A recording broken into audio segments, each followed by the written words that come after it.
Many people reach their 70s believing they have lost something. They have lost their youth. They have lost their energy. They believe they have lost the importance they once held within their family. But the elders saw things differently. There is a season for planting, a season for building, a season for raising children.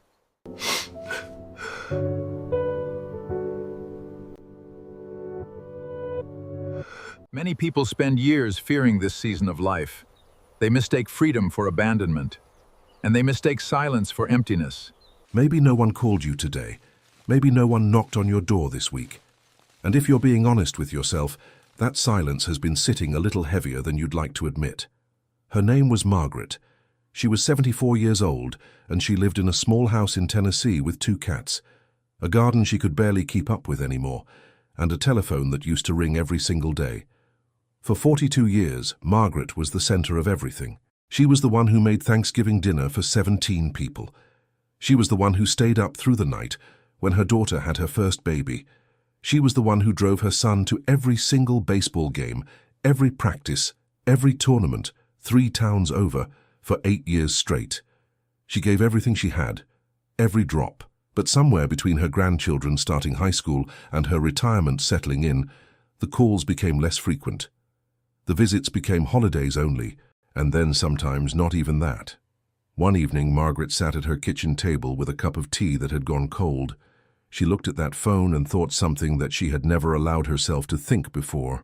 I spent my whole life pouring into other people, so why do I feel like I'm disappearing? That question is not weakness. That question is one of the most human things a person can feel.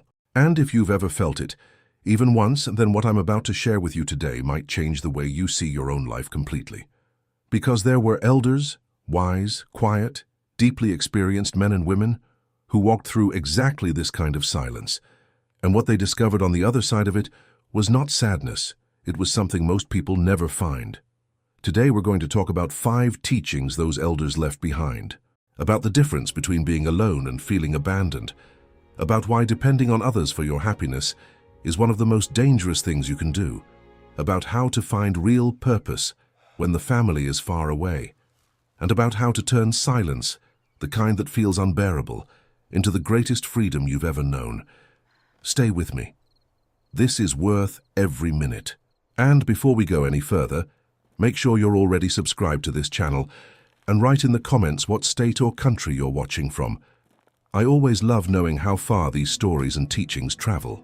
For thousands of years, the elders of Native American communities were not just the oldest people in the village. They were the ones everyone turned to when life stopped making sense. They weren't wise because they read books. They were wise because they paid attention.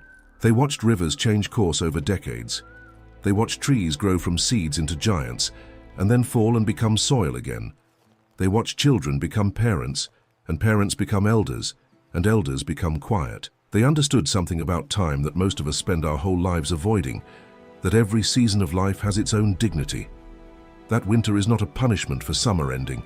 That silence is not the same thing as emptiness. These elders didn't offer comfort by telling people what they wanted to hear. They offered something better. They offered truth, wrapped gently in story and metaphor, because they knew that the heart learns best through images and not arguments. What they had to say about loneliness, about aging, about the distance that grows between generations, it's as relevant today as it ever was. Maybe more so. Before I share the next teaching, one quick thing.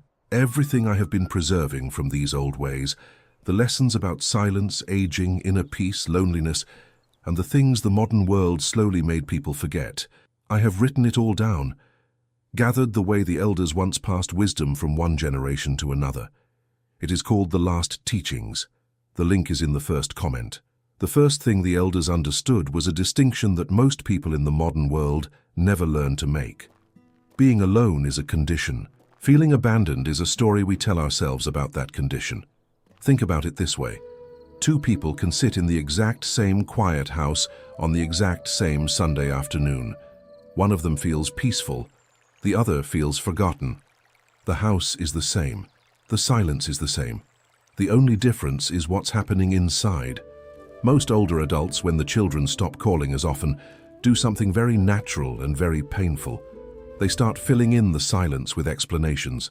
They don't need me anymore. I must have done something wrong. I'm not important to them. And those explanations, once they take root, become the lens through which everything is seen. An elder once said that most human suffering doesn't come from what happens to us. It comes from the meaning we attach to what happens to us. Your son didn't call this week. That's a fact. But the story that he doesn't love you, that you don't matter, that your life is somehow diminished because of that silence, that story is something you are choosing to write. And you can choose to write a different one. The practical step the elders suggested was simple. When the silence comes, ask yourself, is this actually abandonment or is this just distance? Distance is normal. Families grow. Lives get complicated. People get busy in ways that have nothing to do with how much they love you. You are not disappearing just because the phone is quiet. The second teaching is harder to hear, but the elders never shied away from hard truths because they respected the people they were speaking to. They would say, and this is important, that a person who needs constant attention to feel whole has built their house on someone else's land. Think about what that means.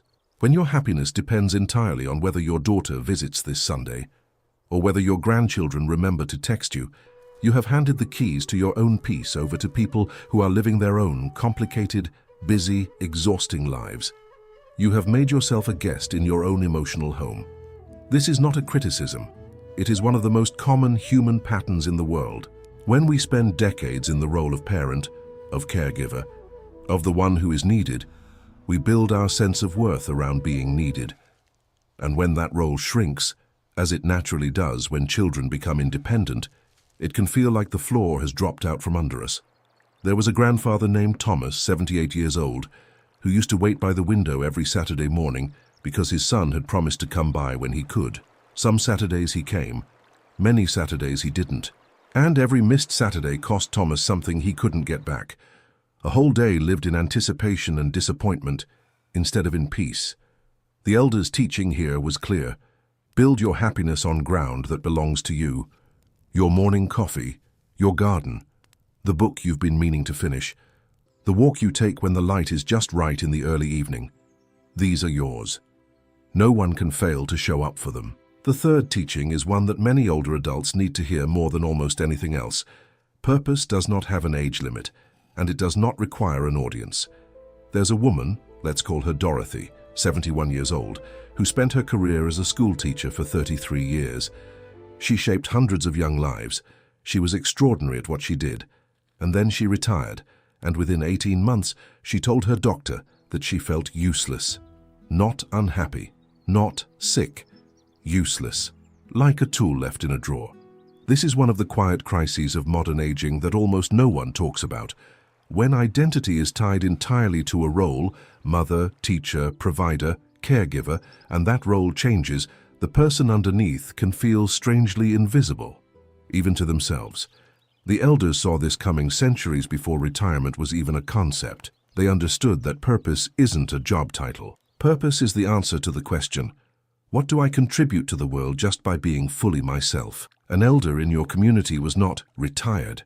They were the keeper of stories, the one who remembered the old ways, the one whose presence alone told younger people that long life was possible and worth living. You carry things inside you, experiences, hard-won knowledge, perspective, resilience, that no younger person on earth has yet. The question the elders would ask Dorothy and would ask you is not, what do I do now that my old role is gone? The question is, what do I know that the world still needs? That question, when you sit with it honestly, almost never comes back empty. The elders spoke often about rivers, not because they were being poetic for the sake of it, but because they genuinely believed that nature was the most honest teacher available. They would take a young person troubled by change and bring them to a river and say, watch it, don't talk, just watch. And eventually, the person would see it. The river doesn't fight its banks. It doesn't resist the bend. It doesn't mourn the section it already passed through. It simply continues, finding the path of least resistance, moving forward with complete commitment to the present moment. Now think about what happens to many of us in the later years of life. We sit at the bend. We look back at the stretch of river we already traveled, the years when the house was full and noisy, when we were needed and central and busy, and we grieve it. We compare today's quiet water to yesterday's rushing current. And in the comparing, we miss the river we're actually on. There's a particular kind of grief that comes in the later years that almost no one prepares you for. It's not the grief of losing someone. It's the grief of a season of life that has passed. The children at home years, the being needed constantly years. And that grief is real, it deserves to be honored. But the river doesn't stay at the bend, and neither should you. The elder teaching here was that every new stretch of river has its own beauty, but only if you're actually present enough to see it. The quieter years can carry a depth that the loud years never could. There is space now, real space, for something that was never possible before. The question is whether you're willing to stop mourning the last stretch long enough to discover what this one holds. This is the teaching the elders saved for last, not because it was the heaviest, but because it required everything that came before it to truly land. They would look at an old person, really look at them, and they would say something that most people in the modern world are too uncomfortable to say out loud. You have lived most of your life. The time that remains is precious in a way that no other time in your life has ever been, and you can spend it waiting for people to call, or you can spend it becoming the most whole, the most peaceful, the most genuinely alive version of yourself that you have ever been. That is not a small choice. That is perhaps the most important choice left to make. The elders weren't afraid of death. They weren't afraid of aging. What they were afraid of, the one thing they cautioned against with great urgency, was arriving at the end of life having spent the final years in resentment, in waiting, in smallness. An old woman who had outlived her husband, two of her closest friends, and all the physical abilities she had once taken for granted. She said this near the end of her life, and the words have been passed down ever since. I wasted years being angry that life had changed. And then one morning I woke up and decided that whatever was left was going to be lived fully. I started that morning. I only wish I had started sooner. The elders would tell you with great compassion and without a trace of judgment, that peace is not something that finds you. Peace is something you choose, over and over again, every morning, every quiet afternoon, every evening when the phone doesn't ring. You can choose it, right now. Not when the family visits more. Not when things go back to the way they were, now. That is the fifth teaching, and perhaps the most important one. Before we continue, I want to share something with you. Many of the reflections we explored today come from lessons that could never fit into a single conversation. That is why I gathered them into a small book called The Last Teachings. It contains 60 pages, written the same way I would speak if we were sitting together beside a fire, sharing stories as the evening grows quiet. And with it, you will also receive a bonus teaching called The Secrets of the First Hour, a reflection on the simple habits many elders protected before sunrise. If it speaks to your heart, you will find the link in the first comment. Now, let us return to where this conversation began. To Margaret, sitting alone at that kitchen table, her tea growing cold, wondering why she felt as though she was slowly disappearing.